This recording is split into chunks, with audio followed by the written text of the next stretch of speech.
ধানের শীষ আর কি, ধানের শীষ।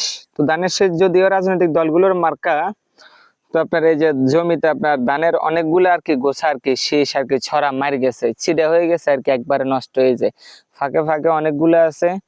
তারপরে এই যে এই জমির দিকে তাকালে এদিকে অবস্থা মোটামুটি খারাপই বলতে গেলে চলে। এই বছর মানে পোকা একদম কীটনাশকের কাজ করে নাই, এই জন্য যে ছড়া ঘুরে মরে গেছে। তো একটা ন্যাফ দল ছিল কৃষক প্রজাতন্ত্র, মাওলানা আব্দুল হামিদ খান ভাসানীর।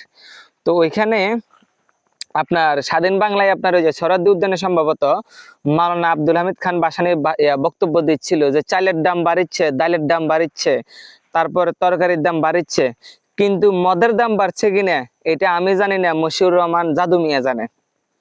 তো আসলে উনি চাল খাইতো, ডাল খাইতো, তরকারি দিয়ে ভাত খাইতো, এই জন্য হয়তো এগুলোর দাম বেড়ে গেছে। সরকারের সমালোচনা করেছিল তৎকালীন, তো এই জন্য বলছিল। আর মদের দামের বিষয়ে বলছিল যে এগুলো আমি জানি না, মদের দাম বাড়ছে কিনা এটা জাদু মিয়া জানে। তো আমাদের সমাজে কিছু কিছু লোক আছে, এরা কিসের দাম, তরকারির দাম বাড়তেছে, ধানের ফসলি জমি নষ্ট হইতেছে, এগুলো নিয়ে কোনো মাথা ব্যথা নাই। এদের মাথা ব্যথা হচ্ছে খালি মাদক দ্রব্য নিয়ে।